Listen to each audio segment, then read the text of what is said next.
stuff. So Exactly. this is our If it's okay, I'm recording you yeah, just so I can no give it to problem. the Yep, kids and no, show no them problem. and let the community know that Complete Lawn Mowing is donating this stuff to the kids today.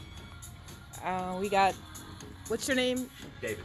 David? Okay, David's going to explain to us what we have. And we got your owner's manuals here. We'll stick Okay. this inside the bag Perfect. here with that extra piece. So in this box is simply going to be some t-shirts, some glasses. We've got the extra line here, which I'll go over how to refill that head on that. And then your oil. On the oil mix, you'll do one bottle. There's 6 of them here. One bottle to 1 gallon of gas. So the gas can's in here. So 1 gallon of gas, 1 bottle. Shake it up real good, and you're good to go. Very important on that. If you get it wrong, it could damage the equipment. So 1 bottle, 1 gallon, you're good to rock and roll. And some safety glasses in here as well. Starting the machines, they're all going to be identical in the start procedure. And what we'll do is we can step outside, so we'll gas up the room here. And I'll go over all 3 of them individually, but they're all going to have the same starting procedure.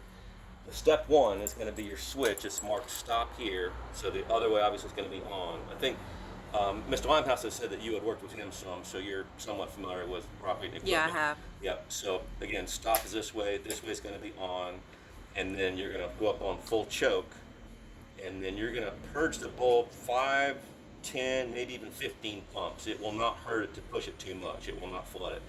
What this bulb is doing is taking gasoline from here, it's pulling it to here and shooting it back to the tank, so it's just flowing gas. So purge it up real good.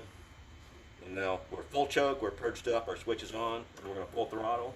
Typically within the 3rd pull, maybe less, it's going to fire off. So this is a cold start right now. This is 1. See how it tried to start right there? Immediately go to half choke. Run it on half choke for a good 30 to 45 seconds, let it warm up.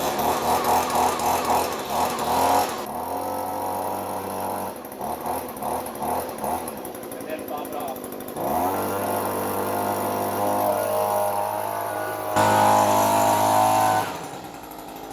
And then shut it off, switch. Now we're hot. And all you got to do on a hot restart is just turn your switch on, just give it a little bit of throttle, no choke, just a little bit of throttle. That's a hot restart. All 3 of them are identical in that procedure. And we'll start all 3 of them, but I want to go over the head filling first and the blade changing, and then we'll start these other 2. This is the speed feed head. I'm going to take another demonstration head that I have that we have set up for demonstration purposes to show you how to refill it rather than taking your head apart. But this head is super simple to refill. The key element, never take the head apart to fill it. I am going to take mine apart to get my line out so I can show you how to fill it. But come on, step over here.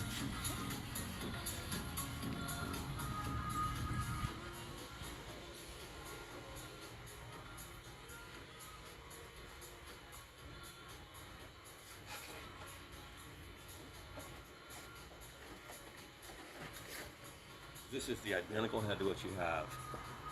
I'm going to take mine apart just so I can get my line out.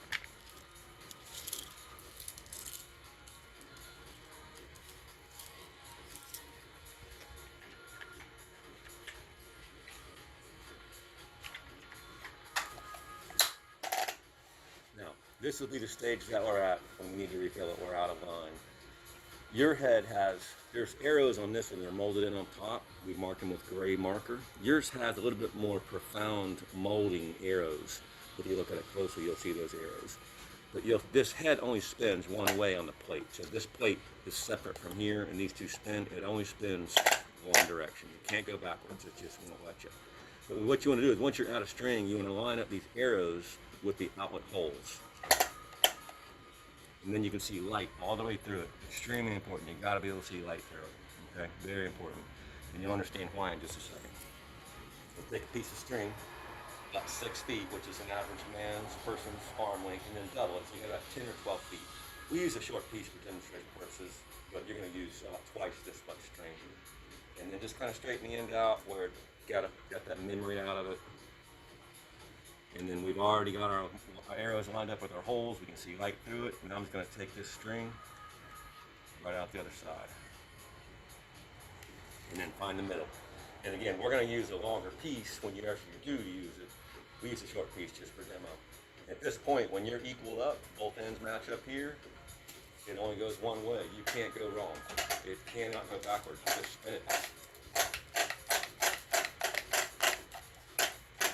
You see what I'm doing? I'm actually holding this plate, spinning the head, holding the plate, spinning the head. You see the line just sucks right in there. So super simple to refill. If you ever have problems, come down, we'll refill it for you. If a guy or person, an operator, does pull it apart, for some reason or other, this spool is extremely important to get in the proper direction. If this spool happens to go in backwards, which it will, upside down, it will spit all the line out immediately once you crank it up. So this spool, that's why we have this one marked with the excess out. But a lot of guys that take these apart, they get the spool in backwards, and you're not a happy camper. It just doesn't work well at all for it. So that's the head. Let me go over the edger blade removal.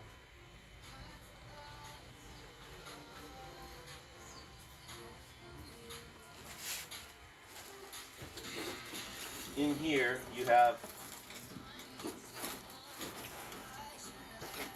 your edger blades and the edger scrunch. There's one more tool here.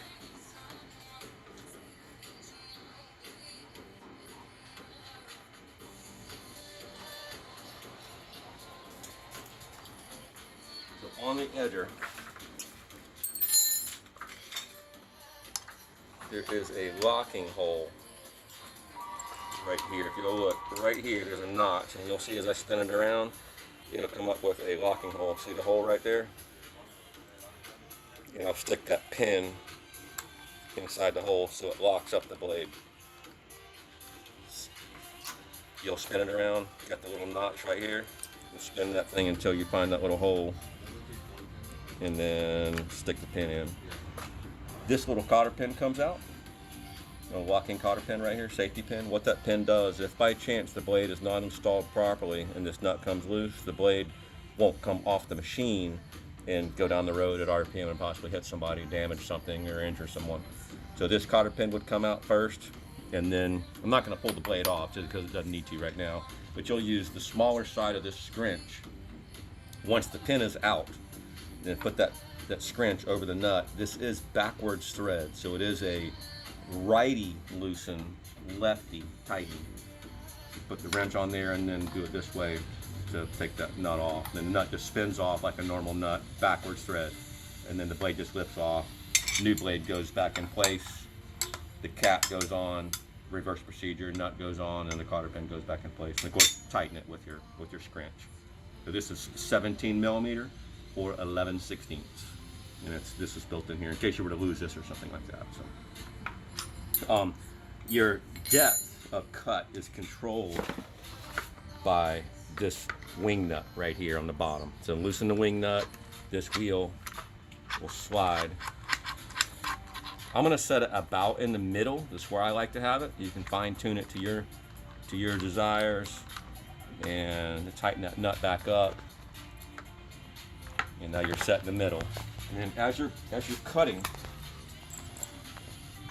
that wheel is going to be what you're going to ride on. And as you need more depth, you can lift on the machine to get more depth out of it. And eventually the blade will get so worn that it's not giving you any depth of cut, you have to change that blade out at that point. But you've probably done that with a manual. Let's start this one up.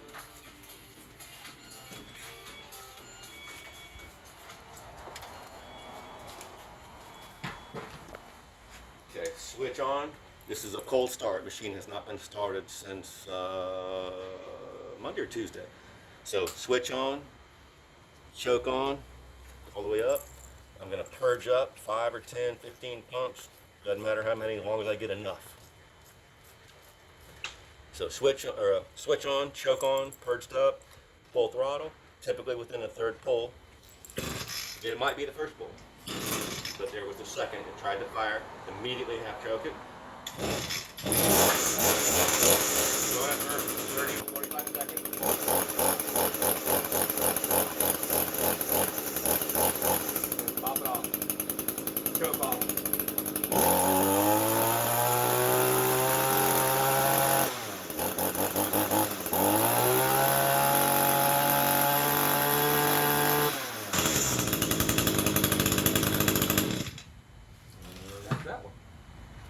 Got it? Awesome. Yes, sir. Yes, sir.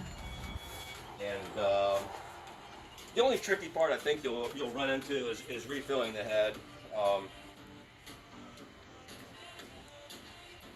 couple things you can do.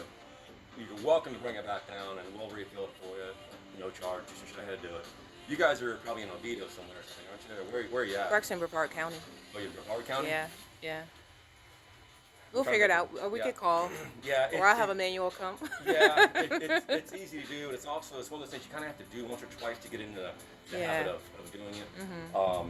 And we've done it so much, and we make it look easy. You know Yeah. what I mean? And it is super simple. Mm-hmm. I think you'll be all right with that. But Okay. Anyway, that's the only really tricky part that I can see. Okay. And again, the most important part out of everything we've talked about to keep the machines operational and durable, 1 bottle of oil and 1 gallon of gas. I can't stress that enough. If you get that wrong, it'll burn up all 3 machines, typically the same day.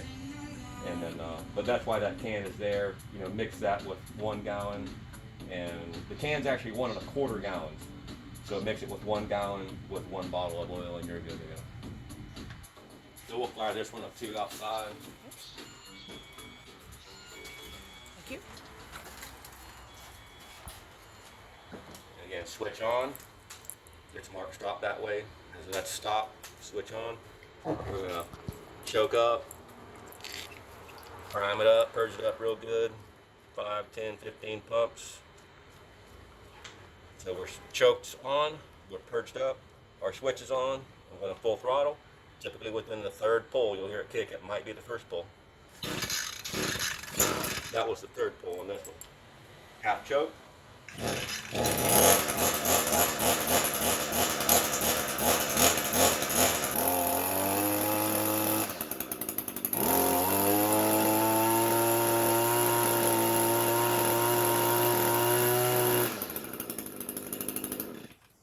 Also remember, extremely important, once you get them started and you've operated them, they're hot, they're already heated up and warmed up, never ever choke them.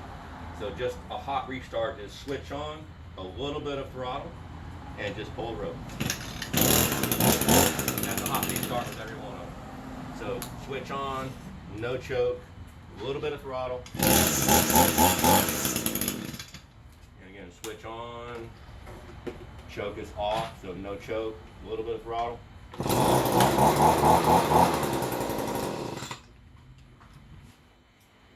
Questions? No, that's it. You did a really great job. I'm going to show this to the boys and make sure they have this. So if they have any questions. And that start procedure, if they do that, it'll work every single time. If you're ever in doubt whether to choke it or not, then don't choke it. Because if you get it flooded, you probably had one flooded with working with a manual or something. Kind of a pain in the neck. So meaning flooded, you choked it and it shouldn't have been choked and it's got too much fuel. Then it's going to be a pain in the neck to get started. So Okay. if you just remember, if it's hot, never choke it. Okay. That's the biggest thing there. Okay. Well, this is awesome. Thank you, David, for putting us through and showing us everything. You have to put these in here, make it easier to get to. Okay. The owner's manuals are in here. I'll be honest with you, the owner's manuals don't give you, really hands-on information like we're trying to give to you. So just reach out to us. You'll probably have to remind who you are. Yeah. Hey, you're with Mr. Limehouse, and he picked up. We'll walk you through what you got going on. So no problem. And the retail value of what he did today. How much is that? About. I think it was about $1,000, 900 to 1,000. I think is what it was. Okay. Yeah, so, For him to do this today. So we're very thankful for him to bless us with this. Yeah. And we appreciate you guys for supporting us. So thank you so very much.